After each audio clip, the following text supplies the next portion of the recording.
prepare-se para mergulhar nas profundezas do desconhecido. Esta não é uma simples coletânea de histórias de terror, são relatos que tocaram o abismo da escuridão humana e emergiram para assombrar até os corações mais fortes. Esqueça tudo o que você acha que sabe sobre o medo, pois o que você vai ouvir agora são contos que transcendem a lógica, arrastando você para dentro de um pesadelo do qual talvez você não queira acordar.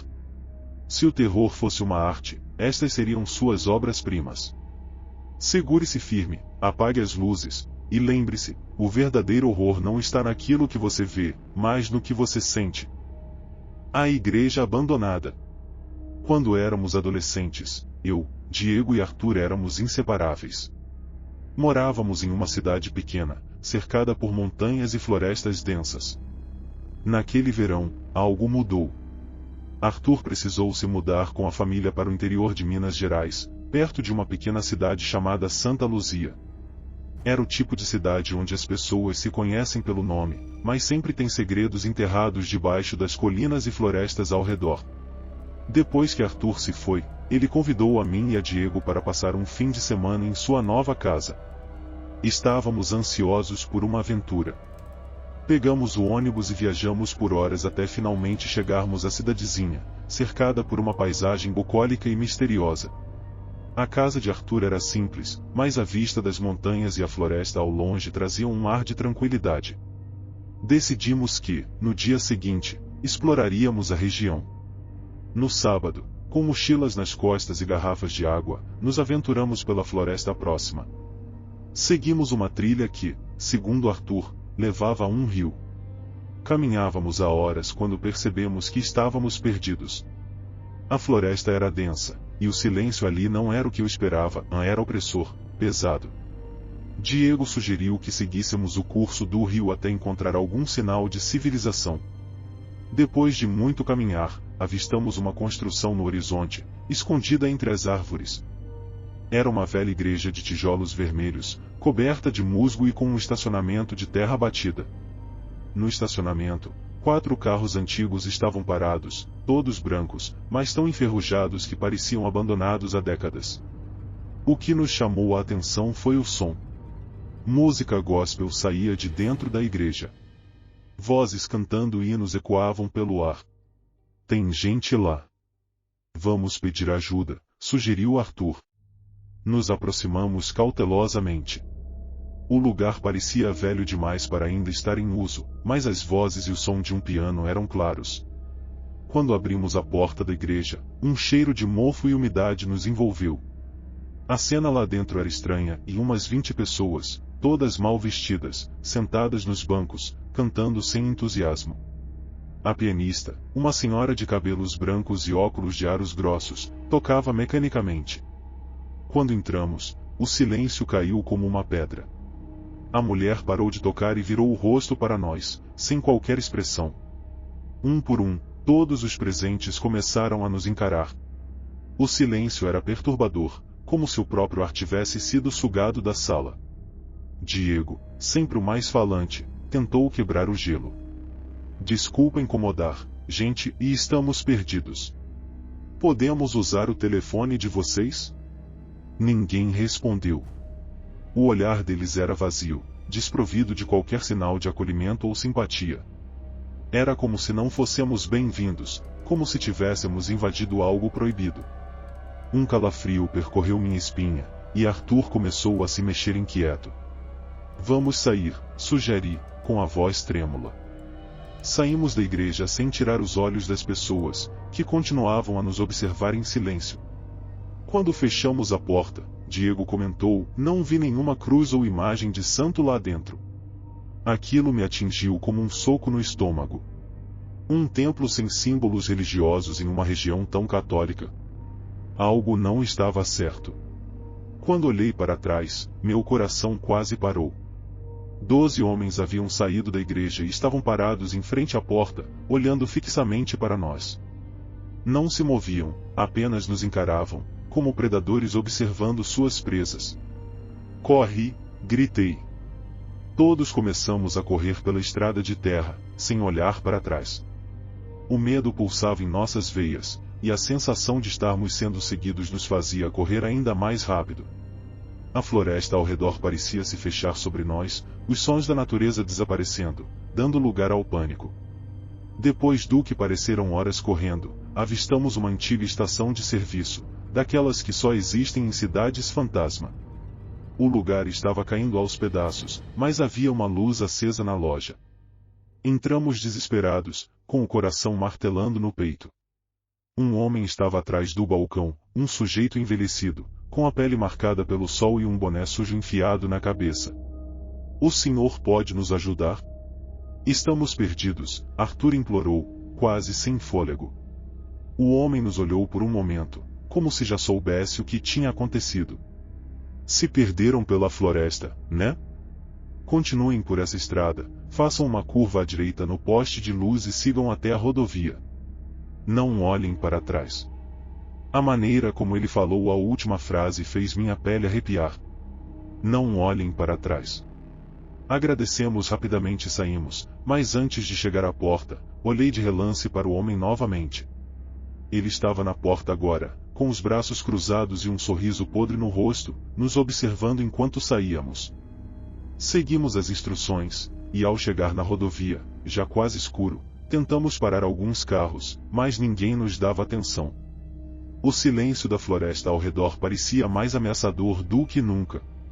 Finalmente, um carro de polícia parou e nos deu uma carona até a casa de Arthur. O policial ouviu nossa história em silêncio, e antes de nos deixar, nos deu um último aviso. "Vocês têm sorte de terem saído de lá. Essas florestas guardam coisas que é melhor não mexer.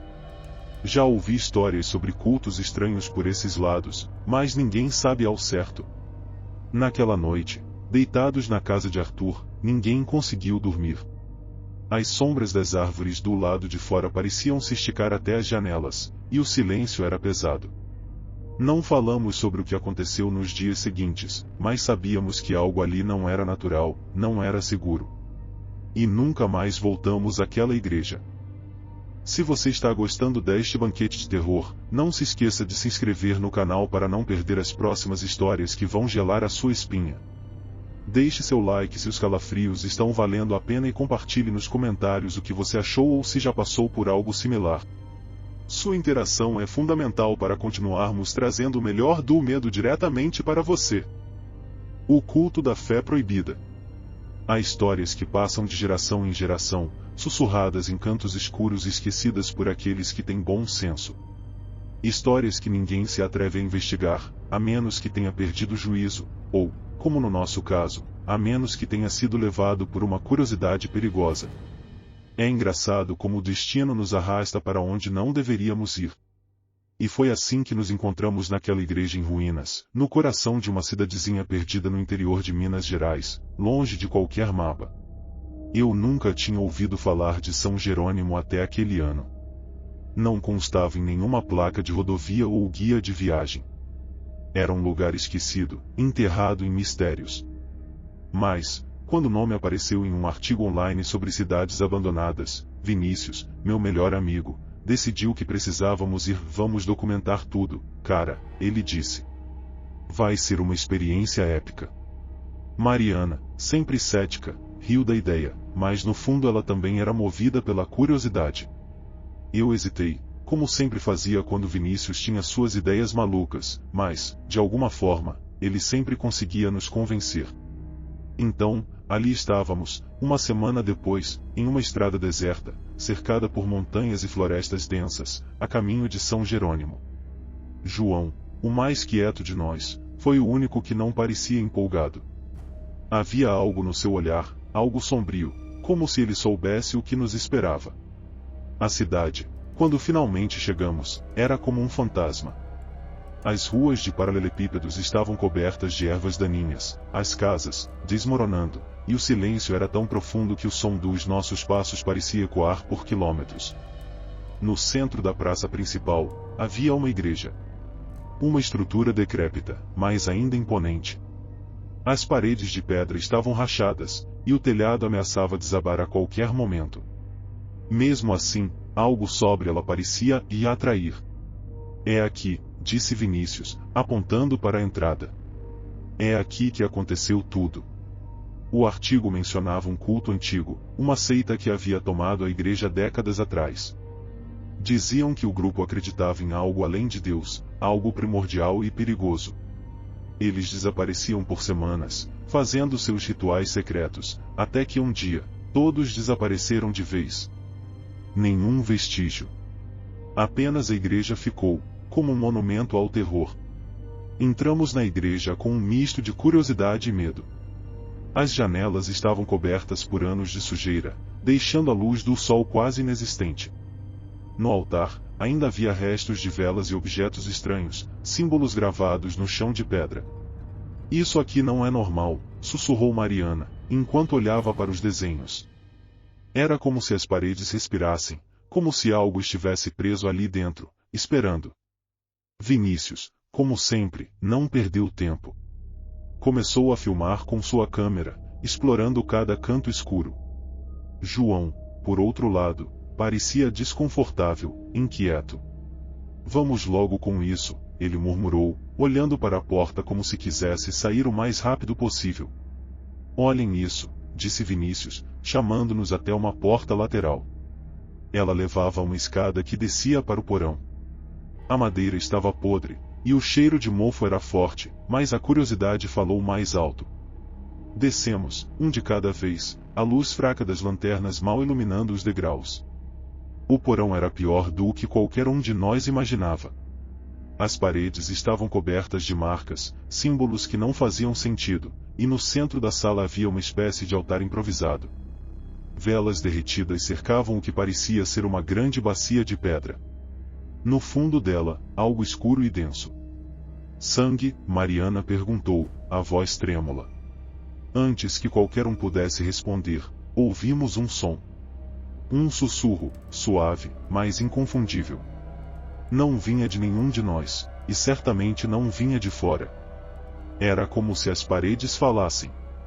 João deu um passo para trás, tropeçando em algo que fez um barulho metálico ao cair. Uma corrente, velha e enferrujada, estava presa a um dos pilares. Foi então que o calor começou. Um calor que não fazia sentido naquele lugar frio e úmido. A sensação de que algo invisível estava se aproximando, observando. Vamos sair daqui, eu disse, mas antes que pudéssemos nos mover, o sussurro ficou mais alto, quase um grito. O chão tremeu, e as velas se acenderam sozinhas. O altar de pedra começou a vibrar, e o líquido dentro dele borbulhou, como se estivesse vivo. Isso não é possível, Vinícius sussurrou, a câmera tremendo em suas mãos. Mas era. O impossível estava acontecendo diante dos nossos olhos. Uma sombra se formou no centro da sala. Alta, distorcida, como uma figura humanoide, mas sem rosto. Apenas uma presença, densa e sufocante. Ela se moveu em nossa direção, lenta, mas inevitável. Mariana gritou, e eu tentei correr, mas minhas pernas pareciam coladas ao chão. João estava pálido, os olhos arregalados de terror. A gente precisa sair daqui, ele gritou, finalmente conseguindo se mover. Corremos. Subimos as escadas tropeçando, ofegantes, enquanto o som dos sussurros nos perseguia. Quando finalmente alcançamos a porta da igreja, ela bateu com um estrondo, fechando-se sozinha.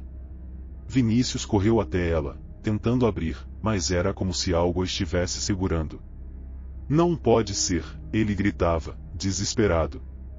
O calor no ar aumentou, e o som dos sussurros era agora uma cacofonia enlouquecedora. Foi então que vimos. Do altar, a figura começou a subir, flutuando na nossa direção. Seus olhos, se é que podíamos chamá-los assim, eram dois poços de escuridão. O desespero tomou conta de nós. A última coisa que lembro é de João rezando, repetindo Pai Nosso, enquanto a figura se aproximava. Não sei como conseguimos sair. Minha mente bloqueou os detalhes daquele momento. Tudo o que sei é que, quando acordei, estávamos do lado de fora da igreja, o sol nascendo no horizonte. João nunca mais foi o mesmo. Ele se afastou de nós, se trancou em um silêncio profundo e, alguns meses depois, desapareceu. Ninguém nunca mais o viu. A igreja ainda está lá, em São Jerônimo. Um monumento à fé deturpada, a algo que nunca deveria ser descoberto. Eu não voltei, nem pretendo. Mas às vezes, à noite, quando o vento sopra forte e o silêncio se instala, ouço aquele sussurro. E sei que a sombra está esperando. Se essas histórias estão te deixando com medo, não se esqueça de se inscrever no canal e ativar o sininho para não perder nenhum dos nossos próximos contos macabros. Dê um like se o terror está te impressionando e compartilhe suas reações nos comentários. Seu apoio ajuda a manter o pavor vivo e garante que mais histórias sombrias cheguem até você. A Tábua de Ouija. Era para ser apenas uma brincadeira, uma dessas aventuras que você faz na adolescência e que acaba virando uma história para contar nos churrascos anos depois. Mas, para nós, se tornou uma memória que nunca mais conseguimos esquecer, algo que persegue cada um de nós até hoje. Eu, Vinícius, Mariana e João crescemos juntos na mesma cidade pequena do interior de São Paulo, onde não havia muito o que fazer além de explorar o que nos rodeava. Nossa cidade, Guararema, era rodeada por lendas, algumas das quais todos pareciam acreditar. Havia, em especial, a história de uma igreja antiga que ficava no alto de uma colina, abandonada desde que eu me lembrava. Diziam que, em um domingo de Páscoa, há muitos anos, o padre enlouqueceu durante a missa e matou todos os fiéis, antes de se enforcar no altar. Desde então, ninguém pisava lá. Claro, era apenas uma história para assustar os mais jovens, mas isso nos intrigava. Naquele verão, decidimos que finalmente iríamos à igreja. João, o mais corajoso de nós, sugeriu que levássemos uma tábua de Ouija para invocar os espíritos, como ele mesmo disse. Vai ser divertido, ele ria, tentando nos convencer. Eu e Mariana estávamos hesitantes, mas Vinícius, sempre disposto a topar qualquer loucura, nos convenceu a seguir em frente. Era uma noite de sexta-feira quando pegamos nossas bicicletas e começamos a subir a colina em direção à igreja. A lua estava cheia, iluminando o caminho de terra esburacado que levava ao topo. Conforme subíamos, a escuridão ao nosso redor parecia nos envolver como uma presença, algo que nos observava. A igreja apareceu à distância, imponente e silenciosa. Suas paredes brancas estavam desbotadas, e a torre do sino parecia prestes a desabar. Quando chegamos, descemos das bicicletas e ficamos parados por um momento, encarando o edifício. A porta de madeira estava entreaberta, como se nos convidasse a entrar. Vamos nessa, disse João, com a voz cheia de animação, enquanto empurrava a porta. O interior era ainda mais assustador do que imaginávamos. Bancos quebrados e escombros espalhados pelo chão. O altar, no fundo da igreja, estava coberto de poeira e teias de aranha. As janelas de vidro colorido estavam tão sujas que mal deixavam a luz da lua entrar. Mariana segurou minha mão. Eu podia sentir sua tensão. João foi direto ao ponto. Tirou a tábua de Ouija da mochila, um artefato que parecia ter sido comprado em uma loja de curiosidades, e a colocou no centro de um dos bancos. Todo mundo coloca as mãos no ponteiro, instruiu ele, com um sorriso largo. Nós hesitamos por um momento, mas fizemos o que ele pediu. A sensação era estranha, como se estivéssemos prestes a abrir uma porta que nunca deveria ser aberta. Há alguém aqui conosco? Perguntou João, quase debochando da situação. Por um longo tempo, nada aconteceu. O silêncio dentro da igreja era absoluto, exceto pelo som distante do vento que assobiava pelas janelas quebradas. Vinícius soltou uma risada nervosa. Isso é ridículo, ele disse, mas então o ponteiro começou a se mover. Lentamente, mas com firmeza, ele deslizou até o sim. Todos nós nos entreolhamos, com os olhos arregalados. Mariana tirou a mão rapidamente da tábua.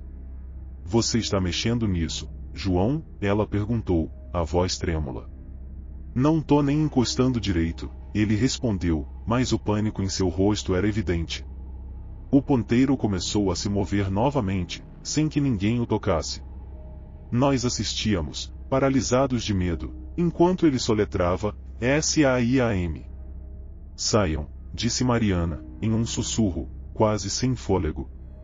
O ponteiro se moveu novamente, mais rápido desta vez, para o sim. Algo estava definitivamente errado. Foi então que ouvimos um som distante, como se fosse um choro abafado, vindo de algum lugar dentro da igreja. Mariana agarrou meu braço com tanta força que senti suas unhas cravarem em minha pele. Vinícius olhou para os lados, procurando de onde o som vinha, mas a escuridão parecia mais densa, como se tivesse vida própria.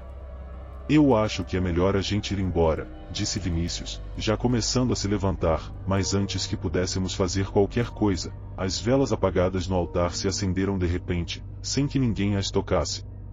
Um calor intenso tomou conta da igreja, e o som do choro aumentou, agora mais próximo, como se estivesse logo atrás de nós.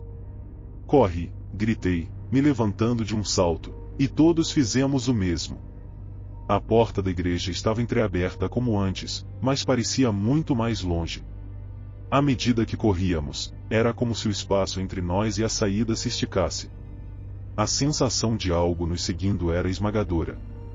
Quando finalmente atravessamos a porta, Mariana caiu de joelhos, chorando. Vinícius e João estavam pálidos, suados, tentando recuperar o fôlego. Eu me virei para olhar para a igreja uma última vez, e foi então que vi. No altar, havia uma figura. Alta, encurvada, com olhos brilhantes e uma presença que fazia o ar ao seu redor ondular. Ela nos observava, imóvel. Voltamos para casa o mais rápido que pudemos. Ninguém falou sobre o que aconteceu naquela noite. No dia seguinte, João queimou a tábua de Ouija, mas o sentimento de que algo tinha sido despertado nunca nos abandonou. Meses se passaram, e estranhos acontecimentos começaram a cercar nossas vidas. Sons de passos à noite, portas que se fechavam sozinhas, a sensação de estarmos sendo observados. A igreja nos seguiu para onde quer que fossemos. Não era apenas uma história para contar em churrascos, era algo que nunca mais poderíamos apagar de nossas mentes. Aquela noite mudou tudo. A igreja não estava apenas abandonada. Ela guardava algo. Algo que não deveria ser perturbado. E nós, na nossa ingenuidade, abrimos a porta para isso. Sobreviver a essas histórias não é para qualquer um. Se você chegou até aqui, parabéns, você é mais corajoso do que a maioria. Não se esqueça de se inscrever no canal para garantir que as próximas histórias de terror cheguem diretamente até você. Prepare-se, pois o medo nunca descansa. Nos vemos no próximo vídeo, e se você tiver coragem de voltar. Até breve.